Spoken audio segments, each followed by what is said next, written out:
cannabis is harmful. The reason we want to legalize cannabis is because it is harmful. We don't want to legalize it because it's safe. Of course it's harmful. And the point that we're making is that what we need is to replace the system at the moment where we have the worst of all worlds, where we spend billions each year trying to restrict the use of drugs. We jail almost more people than anyone else on the planet except the United States as a proportion, and that we end up with all the problems that emanate from the abuse of drugs, and we gain none of the advantages, the medical advantages that come if we liberated people to use their medicine of choice. Yes, of course. Yes. My constituent, Bernadette McCready, suffers from Crohn's disease and psoriatic arthritis and is allergic to most pharmaceutical medicines prescribed. In fact, it has given her ulcers and has only found effective pain relief through cannabis. And I wonder whether the honourable gentleman feels that the ban on the legal use of cannabis in non-medicinal ways has led to a failure to allow people like Bernadette to use a drug which she finds absolutely essential to her well-being, and sadly the situation sees her forced into the company of illegal drug dealers. But I'm grateful to the honourable gentleman for that, but I have a host of stories here over the years since we first had demonstrations back in the 80s and early 90s for medicinal cannabis, and it's a sad story. And I've looked into the eyes of so many people who said, this is the only thing that gives me relief. Why on earth can't I take it? Cannabis is the medicine, the oldest medicine in the world. It's been trialed and tested by tens of millions of people for 5,000 years. If there were any problems with the natural cannabis, it would have been apparent a long time ago. But all we've got is this wall of denial by governments who are afraid of the subject, afraid of becoming unpopular, afraid of being said that they're going to pot. But I'd like to mention this again later in my remarks. But this is the main hope that we get out of this today. And I'm not unrealistic. I don't expect the government to have a volte-face on recreational cannabis, but they should explain their position. They should realize what's going on. But the case for cannabis is overwhelming in its natural form as well. We can have it in as Sativex, but there are problems with that because it's a drug of limited value, and the National Institute of Clinical Excellence doesn't like it because the cost is very high. So there are difficulties with that. But there's a medical cannabis is now free to be used in 23 states in America and in a dozen countries in Europe. The best form is one produced in the Netherlands, which can be used by through physicians in, as I say, about a dozen countries in Europe. That has to come. It is barbaric to deny people their medicine of choice. And there can be no justification for it. And I want to emphasize that. Yes, the Honourable Lady. Give way to the Honourable Lady. Grateful to him for giving way and congratulate him on securing this important debate. Would you agree with me that the biggest scandal really is that the government and successive governments have set their face against the evidence? And if you look at an evidence-based approach, there is absolutely no correlation between the legal status of a drug and the amount it gets used. In other words, prohibition simply doesn't work. I'm very grateful for the Honourable Lady's intervention, but I think we're getting near to a position when we look at the United States with incredulity because they don't accept the evidence on the possession of guns. We can all see the evidence says over and over again that the more guns that are in society, the more deaths there are, the more murders that take place.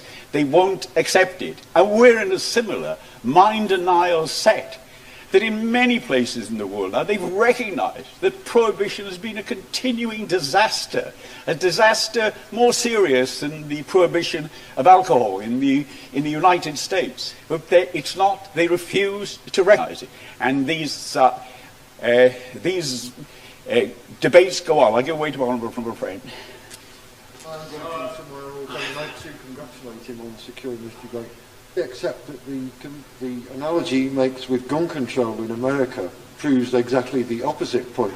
The problem in America with guns is that there are too many of them and it's too easy to get them.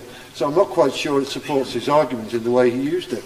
The analogy is with the fact that we deny evidence. We don't look at evidence. As I illustrated by the story first, the evidence is that controlling drugs in prison has failed. And the government went to this idiotic of requiring 3 questions before they admitted there's not a drug, a prison in Britain that's free of illegal drug use. And it's that defensive attitude and the denial of information. But I believe the word coming, throughout the planet now is in the United States, with the worst of the lot, the most in denial of the dangers of drugs, is now there are 4 states in America that are selling cannabis recreationally. As the sky fallen has been disaster, it's been a great success.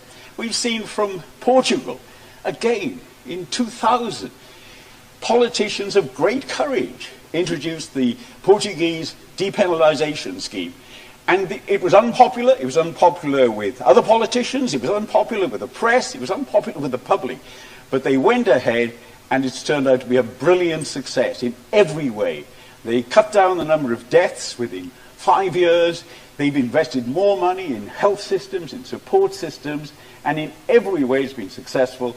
And it was very widely praised by our own health committee when they went there. And they went to Colombia as well and reported in 2012, asked for an investigation into the drugs, and they based their conclusions, after a year of investigations, on the success of Portugal. But do we talk about it? Are we going to follow suit? We don't have to take the courageous step now. They've done it for us. They've done the work, and it's been hugely beneficial. If I'm just... yes, sir, please. Thank you, Mr. Evans. I'm most grateful to the Honourable Member for allowing me to intervene. The Honourable Gentleman will be aware that in Northern Ireland we have a particular problem, well, many particular problems, due to the fact that we have paramilitary activity. Paramilitaries in Northern Ireland have made a fortune out of the misery of others by selling illegal drugs, including cannabis. Has the Honourable Gentleman had a chance to calculate the impact that it might have on the activities of paramilitaries in Northern Ireland if cannabis were to be legalised? Well, it would. I mean, I went to the Oroptus a number of years ago with a report on this because they had terrible problems in Dublin, as you know, with the criminal market. But what we're against here is the fact we've got a substance which is of great popularity, used by millions of people, and the market is controlled by irresponsible criminals who have very little regard for the results of on their customers of what they use. They don't pay taxes, and what the idea is that we have this empire of criminals building up throughout the world, exploiting their customers. And the sensible way forward is to replace that market with one that's run by the state, that has strong controls, that can keep cannabis, or do as much as they can to keep drugs out of the hands of vulnerable people, including those with mental health problems, the young, pregnant women, and so on. So no one's asking for a free-for-all for drug use. But what we're asking for is an intelligent system that can be run and can be controlled. Now, it's ludicrous that these drugs are known as controlled drugs when they're totally out of control. I've had constituents come to me and say, well, I thought it was legalized anyway, because the police are very reluctant to arrest now for these minor events.